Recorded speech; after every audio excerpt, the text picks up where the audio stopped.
What's up, everybody? I'm Matt. And I'm Beth. And today we're going to be reviewing the interior in the 2022 Lexus LX 600. So the LX is brand new here for 2022, and this version we're sitting in is the ultra luxury trim, which I realize very few people are going to go for. This one's $128,000. We'll get into some of the shortcomings of this version and also some of the interesting things about the LX in general. But overall, I think first impressions, it's very plush feeling. Everything's padded, everything's, nice wood and metal, and feels very high quality for sure, like you would expect out of something that's this expensive. So that is, a good positive first impression, at least in my opinion. But I hope that some other configurations show some more color in this car, because I feel like this one is very dark, and while that can be sleek, I think a pop of color here or there would be nice. Yeah, and that is something they do offer. A few other little colors. I think there's like a caramel, like tan color, and I believe even red in the F Sports. But here in the ultra luxury, I don't know if there's really much configuration, but it is very nice. And so getting into all the individual components here. First off, sitting down in the seats, you have nice, soft, comfortable seats. It's the very rich leather here that Lexus uses, and even the controls for the seats are like these heavy, chunky metal controls. It all just feels very expensive for sure.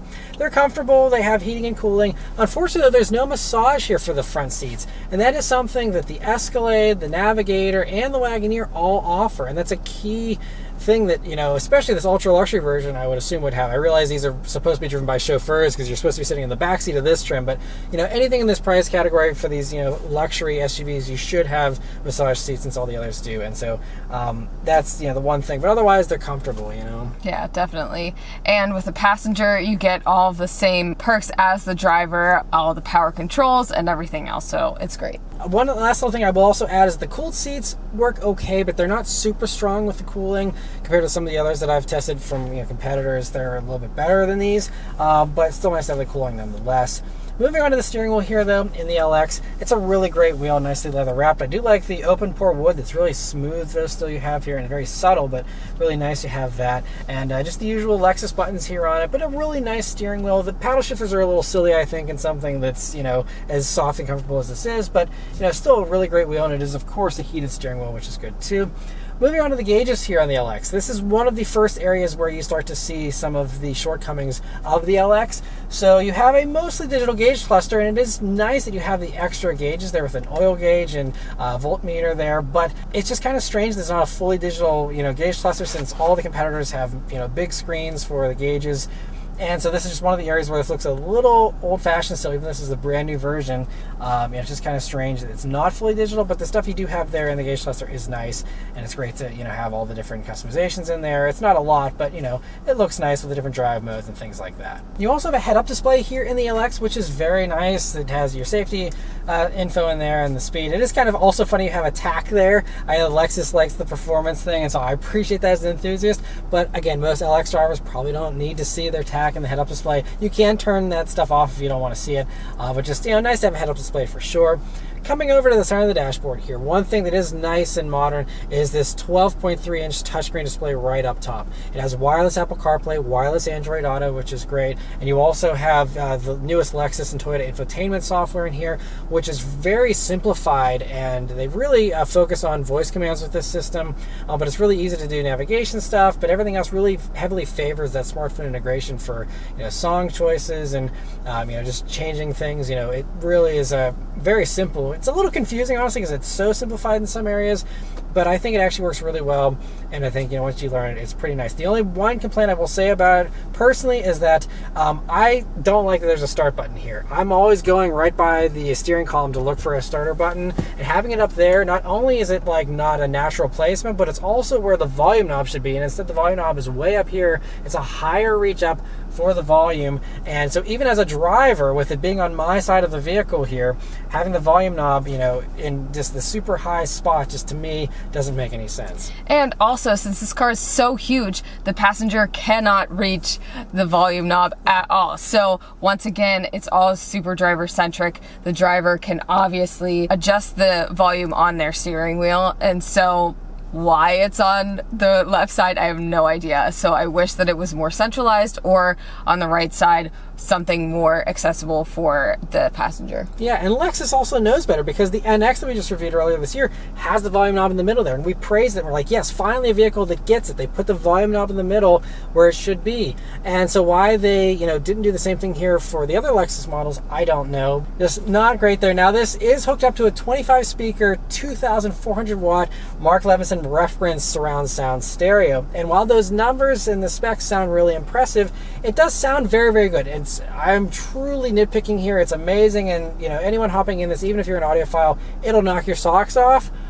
And it's very impressive, except again the competition. Now, I think that the best vehicle that's non-exotic as far as stereos go is the Escalade. The Escalade's AKG stereo, that surround sound experience in the Escalade that we had about a year and a half ago or so, that thing blew my mind. It was just so much better with a stereo experience than this. This is good.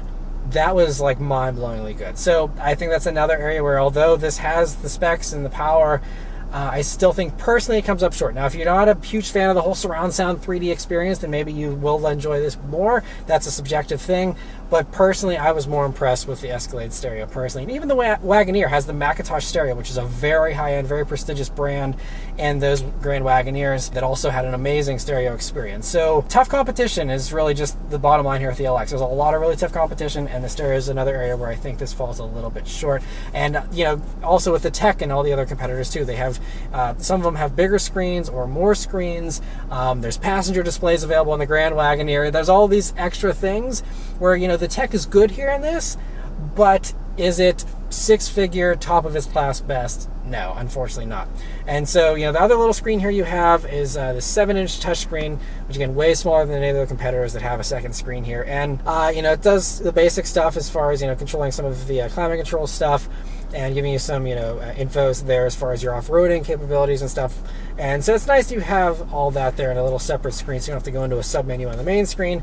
And it just looks a little dated, though, seeing a screen this small in a vehicle in 2022, especially something as expensive as this. And continuing on with the lack of technology here, another thing, moving on to the storage space in the LX. Right underneath these screens, you have two pads here that would be perfect for wireless charging pads. And there's no wireless charging Sorry, pad. I just noticed that.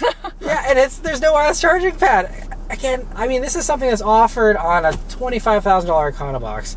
I don't know if this one just doesn't have this option. I don't know if this vehicle's just spec'd weirdly. I'm sure you must be able to get a wireless charging pad somehow in this thing. There is a wireless charging pad in the back. So it's just, but that is really strange. I get, the priority here is the backseat passenger and the ultra luxury version, but you would think any LX should have a wireless charging pad as standard. You're talking about very expensive vehicles here. They should not nickel and dime you for a wireless charging pad. So the fact it doesn't have this as standard, to me, is another glaring, head scratching decision in my opinion. Otherwise, you have a pocket here in the door with a bottle holder. You have the center armrest, which is nice and softly padded, and in this one it's configured to have this cool box, so it's refrigerated and you can turn it on there and it'll keep stuff nice and cold. A very nice high-end feature, especially here for the ultra luxury version, but you can get this as an option in lower LXs as well. They had it in the previous generation as well. A very cool touch. If that's something that you think you would appreciate, it's nice they offer that. And one last little thing before we move on to the back seat is the moonroof. It just depends on how much you care about this, but this has a small little normal size moonroof. All the other competitors have massive panoramic roofs. And you would think this vehicle being the ultra luxury version, maybe those backseat passengers would like to have a nice view of the sky. That seems like a logical thing in my mind. You don't get that here in this. So that's something that all the other competitors, again, give you a panoramic roof. This doesn't. Just worth putting out there as well. But anyway, moving on to the back seat here in this ultra luxury version. It's a 4-seater only, and so you have these two large recliners essentially that are massaging. They also do heating and cooling, of course, but the way that they lean back, you can really put them back really far. And for the passenger side one, if you have no one sitting up front here, then you can have it go all the way forward, have an ottoman drop down, and that is going to be the best seat in the house. But that is the only seat that offers that, obviously, because the driver, this vehicle doesn't have enough legroom for the driver's side here to have an ottoman. So there's only one good seat here, really. But even with that, unless you have it in that relaxation mode, otherwise it's a cramped back seat, which this is an executive transport thing in the ultra luxury version. It should have good back seat space, and it just doesn't. Yeah, it's honestly like you're sitting on a plane. You cannot move those seats back and forth. And I understand that in cars like this, you normally don't move those seats back and forth. However, in this version, I think that you're gonna need that legroom, especially if you're relaxing and somebody's driving you somewhere. I just don't understand. It's literally like 10 inches in between each seat, and honestly, I don't think that's that much space. I'm 5'5", and he was sitting in front of me, and he's not that much taller, and honestly, I didn't have that much legroom. I felt so cramped the entire time I was in the back seat. Yeah, which is crazy for any LX, but also, again, for this being specifically designed to be chauffeured around in, you're gonna have to hire a really short chauffeur, because I'm 5'9", and again, yeah, like you said, no space. So it's like, it's crazy. And there's a ton of cargo space. So it's not like they ran out of room. I guess they just didn't want to mess with the mounting points for the regular LX seats, and they didn't want to give any extra sliding capabilities. I don't know, but that seat, I mean, it's, yeah, like you said, it's like sitting in an airplane seat. It's like economy airplane seats. I've had more legroom in a first class airplane seat than I've had here in this, and it's just not okay for a massive vehicle like this that's designed at $128,000 to give you a luxurious experience and to have no legroom in the back there. It's just crazy. We have more rear legroom in the Honda HR-V subcompact crossover we reviewed than you have here in this. Which is saying something. Yeah, that's not okay. That, you know, and even regular compact SUVs, all of them have more rear legroom than this massive thing does. I just don't understand how this makes any sense. Like, anyway, I understand very few people are going to go for this ultra luxury trim, so, you know, I'm sure the normal bench in a regular LX is going to be very similar to the previous generation. We did do an interior review on the previous generation if you want to kind of get an idea of, you know, how that'll be space-wise for that, you know, second row. And also, it's worth noting, you do get a third row if you go for anything except this trim and the base trim. The middle two trims do give you a third row. But anyway, that's about it as far as that goes. You do have an extra storage spaces there. They have their own little controller screen, cup holders, all that kind of stuff is nice. Extra little storage bin. You also here in the ultra luxury version, and as an option in other LXs, have these screens here in the back. I believe they're about 10 inches or so. And as far as the resolution and stuff, they're, you know, nice modern screens. They mirror the infotainment stuff you have here on the front, so you can control the CarPlay from the back and do some of those things. It also is an HDMI input, so you can, you know, plug in some HDMI sources in there and stream stuff if you would like, but it doesn't have any built-in streaming stuff, which is notable because the Wagoneer, for example, has built-in Amazon Fire TV in it with no extra hookups needed. It's just built into the car, uses the car's modem and all that, and you don't have that functionality here in this. It's just, you know, dependent on you plugging something in or just using it to control the radio. So I did use it to control the radio, and I was controlling Sirius XM. I was scrolling through, and honestly, it was so confusing. And also, it has 14 characters of space on this 10-inch ginormous screen. So 14 characters means that you can only see half of the song, or you can only see part of what channel you're listening to. So it's very strange how you have 1 inch out of all of the 10 inches of screen to see what's playing, how loud it is, all of that jazz. I just, like, it's so bizarre. I just don't get it. Yeah, and they also didn't even include album art for that stuff back there either, so it just isn't very pretty looking either. So again, all the competitors do that kind of stuff better, unfortunately, and so just, it is what it is. Last thing, moving on to the cargo space here in the LX. It's a very good amount of space, even in this ultra luxury version, again, because those seats don't really go back very far. So they did block off a little bit of space there so that you have room to recline those, but it still is a massive amount of space. Very tall, boxy back there, so it's really good as far as cargo space goes in that regard, and it's going to be comparable to any of the other competitors with their third row dropped.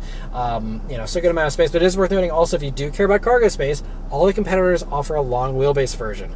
No such option is available here in the LX, so you're stuck with this much cargo space and that's it. And then the others, it's nice because you can actually use the third row in the others and get the L versions and still have a ton of cargo space to actually hold all the stuff for those 3 rows of people, versus something like this, you're going to run out of space pretty quick and have to, you know, mount something on the roof or something to hold everyone's cargo. So one other little thing to mention here as far as that goes. But yeah, overall, it just comes up short in most of the important ways, and it doesn't really, you know, come in any cheaper than any of the others either. So it just, you know, it's a tough sell. It doesn't seem that ultra luxury to me, honestly, and I wish that it did. It just seems like it comes up short to other things that are honestly way cheaper. Yeah, and so I mean that's why, you know, honestly, even if you don't care about the backseat thing, if you just want a really nice vehicle from the Toyota brand, even the Tundra Capstone, we just had that not too long ago. They have the Sequoia Capstone, same interior. We were very impressed with that. It's very nice and luxurious, and you can have one of those for, you know, over $25,000 less. Have, you know, actually more space in the Sequoia, and you know, just it's a very, very nice vehicle. Actually has bigger screens for the gauges and stuff, bigger touchscreen on the middle. And so even if you're a Toyota diehard, I would go for a Sequoia Platinum over this, honestly. You actually get a better engine, more power with the hybrid thing in the Sequoia versus this. So there's a lot of other perks, even if you want to stay within Toyota, just to go for a fully loaded Sequoia, in my personal opinion. But anyway, thank you all very much for watching. Let us know your thoughts on the LX600 in the comments below. Huge thanks to Lexus also for providing us here with this vehicle. And yeah, thank you all very much for watching. We'll see you on the next one. Take care.